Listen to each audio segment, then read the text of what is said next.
And let's move on to our next story. The World Trade Organization meeting in Geneva next month will discuss measures to ensure food security as crop production is reducing and natural disasters have affected many countries.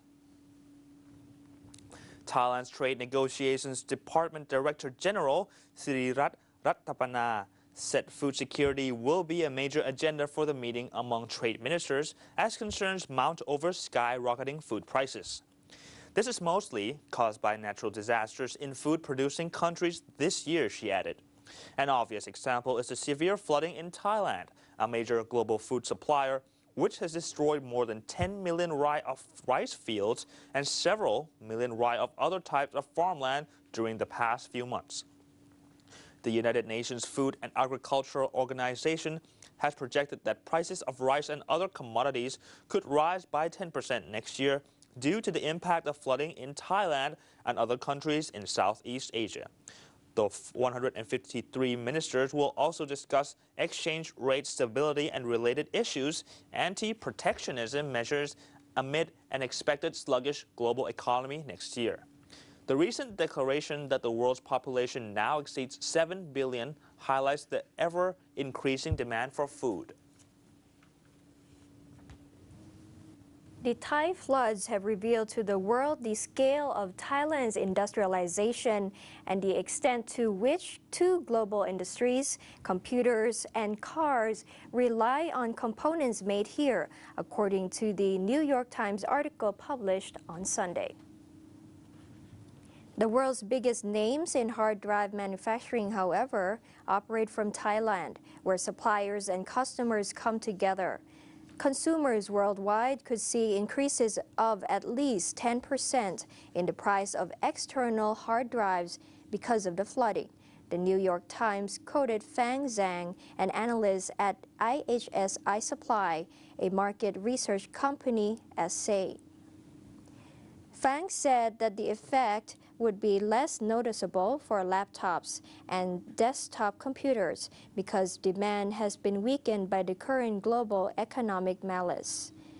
Until the floodwaters came, a single facility in Bang Pa-in, owned by Western Digital, produced 1/4 of the world's supply of sliders, an integral part of hard disk drives.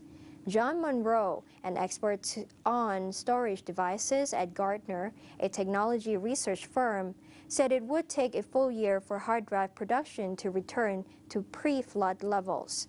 The shortage is not entirely bad news for the disk drive business, especially for those companies whose facilities were not damaged, such as Seagate, which has a factory high and dry on a plateau in northeastern Thailand. Monroe said price increases will help lift industry profit margin to about 30% from about 20% before the floods. Today, as a measure of Thailand's importance to the global automotive supply chain, the flooding has forced Toyota to slow production in factories in Indonesia, Japan, Malaysia, North America, Pakistan, the Philippines, South Africa, and Vietnam. Honda, the car maker most affected by the Thai floods, also slowed production at factories in several countries. The initial forecasts of damage to the auto industry were too optimistic, said Hajime Yamamoto, the Thailand director of IHS Automotive, an automotive market forecasting company based in Detroit. It's getting even more serious than what we expected. Every week, we actually revise our estimate for the scale of losses.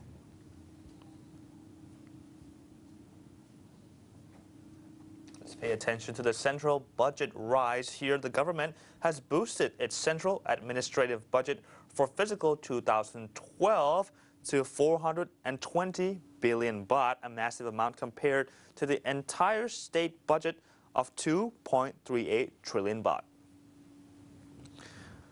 The 420 billion central budget is about 160 billion greater than the previous year, largely because the government anticipates more natural disasters next year, which require urgent spending. Funds in the central administrative budget can be reimbursed by the government quickly without having to specify details of the projects.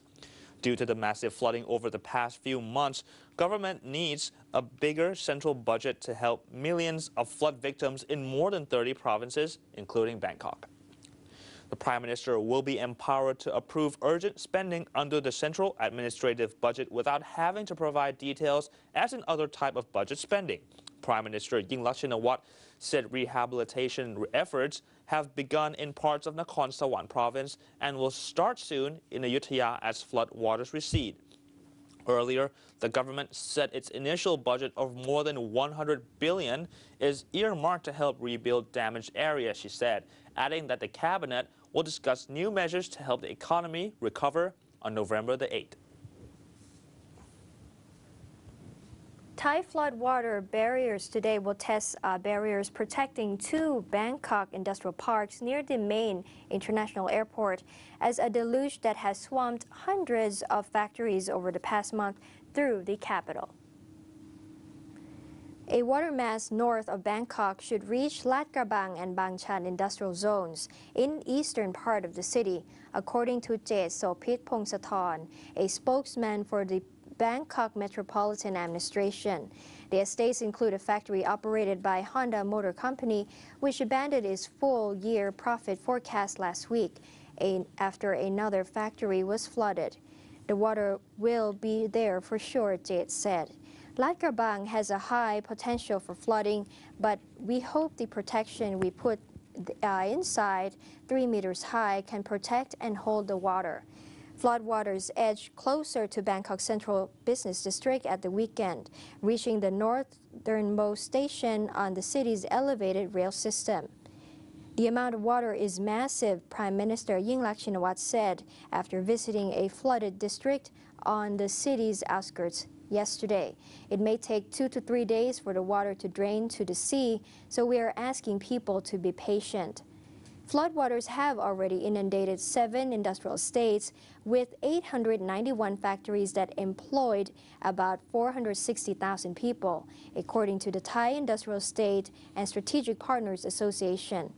Lat Krabang, 10 kilometers north of Suvarnabhumi Airport, houses 231 factories, employing 48,000 workers, including those operated by Unilever, Isuzu Motors Limited, and Cadbury plc. The enormous amount of water that you see still on the satellite maps north of Bangkok has to flow in one way or the other around the city, said Adrie Verwi, a specialist at Deltares, a Netherlands-based research institute, who is advising the government. Suvarnabhumi and public transport links are still operating as normal. The airport's perimeter is protected by a 3.5-meter high dike, Airports of Thailand PCL said last week. Water has begun to seep from the sewage system to the street in front of Prime Minister Yingluck Shinawatra's residence in the outskirts of Bangkok. Authorities have placed sandbags in front of the Prime Minister's house, Soayothin Patana 3, to protect it from the floods. Advancing pools of filthy water threatened the Thai capital subway system Monday and surrounded the emergency headquarters to set up to deal with flooding that has claimed more than 500 lives nationwide. Bangkok Governor Sukhumpan Baripat has ordered evacuations in 11 of Bangkok's 50 districts, and partial evacuations apply in 7 more as a huge runoff from monsoon-buffeted central Thailand seeps south through the metropolitan area to the sea. The evacuations are not mandatory, and most people are staying to protect home and businesses. But the orders illustrate how far flooding has progressed into the city and how powerless the government has been to stop it. The latest district added to the list Sunday was Chatuchak, a home to a large public park and outdoor shopping zone that is a major tourist attraction. At nearby Chatuchak is the Energy Ministry, a building now surrounded by water. City officials are aiming to halt the water's advance at Sam Sen Canal, which runs just above Victory Monument, a major traffic intersection northeast of the city center, and a stop on Bangkok's elevated railway network known as the Sky Train. The central business areas of Silom and Lower Sukhumvit are protected by 2 canals where water can be drained out through the Chao Phraya River, he said.